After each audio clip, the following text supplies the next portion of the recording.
Hi there. So we're going to take a quick tour of the Taos Schools website, and we're going to look specifically at schools pages, talk about how different schools can customize their pages and how that editing might look for them.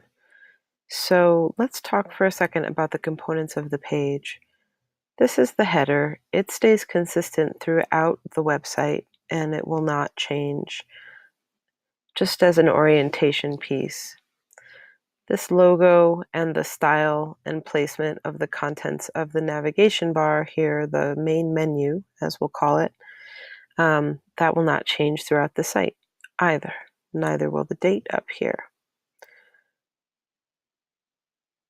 Now down below we have a customization on this page, which is a full width slideshow featuring different images which can be placed by the webmaster, and they can rotate and they can have a caption. Down below, noted kicked off by the name of the school, says Ranchos Elementary. You may be familiar with this if you've edited the site this year. This is the area of the site that users on the PR team can edit themselves. So thinking about what is most important to go in those sections that are going to change frequently, or maybe they're not going to change much except annually. We were suggesting things like principal and other important personnel contacts. These are live links to email, images, and the general daily schedule for family information. Community links, added the Facebook page, but of course we would like to develop these areas. The next thing down on the page for the school pages specifically is the school public calendar, which you can see is a Microsoft Outlook calendar. It has been made public and a feed has been placed into an area of the website that is also controlled by the webmaster. But the cool thing about the public calendar is that by sharing the calendar with the right people in Outlook, that anybody can view the results of that calendar, so events that families and students need to know about, or perhaps the broader public, will be available immediately on the site as soon as anyone whose permissions are, who is able to change and add to the calendar, adds something. It is automatically viewable then on this public calendar view on the web page for the school. You can see there's nothing going on at the moment at Ranchos, but that's okay. It is summertime. It'd be good to keep it going. The easiest thing to do is to add the dates of the school calendar, the traditional file that we all get every year and we upload so that people can download it and print it on their refrigerator. But the nice thing, obviously, about a digital calendar is that people can subscribe to the feed and get automatic updates if they want to, or they can save events to their own personal Outlook calendar or iCal on Mac or their Google Calendar. So it of course, is just another cloud tool that we're making available through our website. Down below that, you'll see that these are the same links that are viewable on the main page of the site. They're just set off on a different background, and we can do that. We can change the background colors for the page to reflect the school colors, and that way we can have each different school sort of stand out as unique within the site, but still conform to the style. So that's something to think about with your team, is what are the color schemes and designs you want to see. It is fairly limited. There's a couple of background textures. You can pick any color to be represented there. There's a few styles on the slideshow. And we can create extra spaces on your site website page for your school. So we can add in different widgets in different areas above or below the area that you edit. Let's pop over to the Enos Garcia page for a second. So you can see on this one, we made the same header background, and then we added a graphic image as well to the header and the slogan. Oops, somehow we got to the bottom. You can see this one looks a little bit different.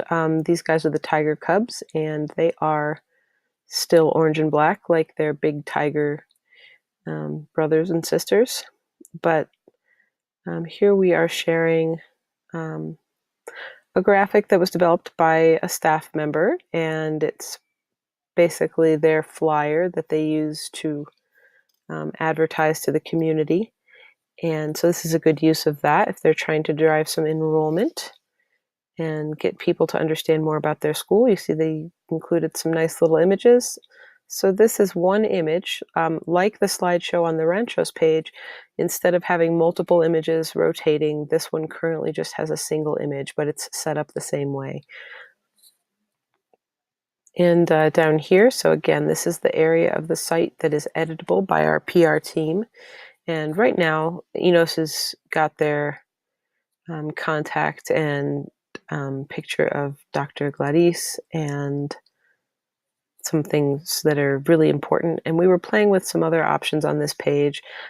They were showing that, well, not every school came through with providing the full staff email list or adding staff links. So Enos did. I worked with them and we created this list and we placed it in a sidebar navigation so that as you scroll down the page, you also notice you've got contacts for any of these staff members within the school. Over here, we've got placeholder boxes, which is what I was talking about just before we moved away from the Ranchos page, how we can add other sections of the site. So we can do boxes to put little pieces of content in, or a video, or even more slideshows and things like that. So, look at all this empty space here. There's development we can do further to get more information out to the Enos community.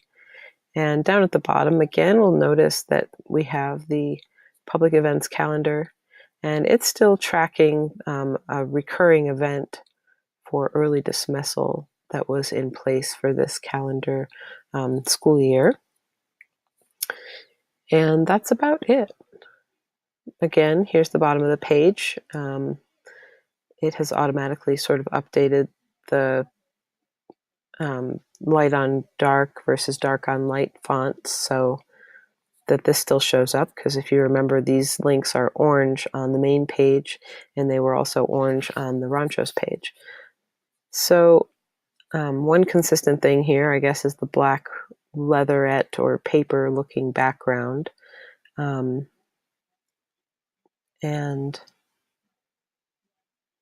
that's about it. The features. Let's see if this one goes. I'm going to press the Facebook link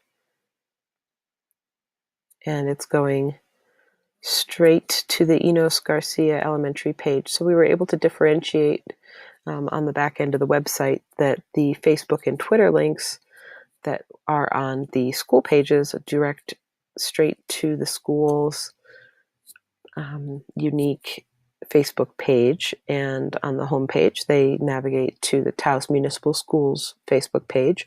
So this is another great little reminder that it's easy to get your community involved right there through your website page on taoschools.org. I'm going to go back to the site.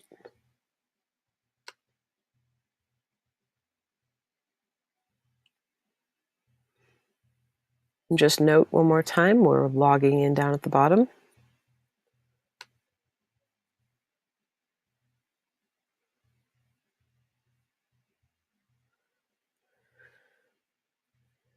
Now I'm logged in, and if I look at what I've got, I know that this is the editable area of the page, and here's my editing notebook.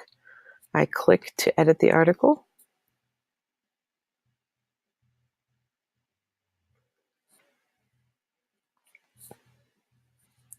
And it will open up a web editor view in that area. Some of the details you can edit, but this is what you're looking for, this page builder area. And they've put their important numbers. This may not be true next year, so it could be removed and replaced with other things, but anything can be placed here. When we originally started training on the web development with PR teams last fall in 2017, we ended up suggesting that people use a grid tool, table tool, which is right here, in order to build blocks across the distance of the page. Now that we have a little better understanding of the web building software that's used, we realize that one of the things that isn't compatible with mobile devices is using tables, because it maintains a constant width, and if that width is beyond the scope of the screen it is being viewed on, then it will not be visible and it will not scale or stack the way we now are used to viewing websites on mobile devices. So where we once suggested using Table Tool, we now no longer suggest using Table Tool, except in other instances, if it's a small type of table, 2 or 3 columns wide, but nothing more than about 200 pixels wide if possible. And once we make changes to this event or this content, so say I was going to remove that,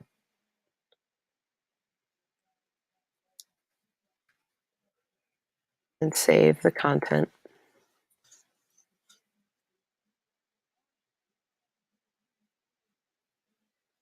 It does tell me that my article has been saved.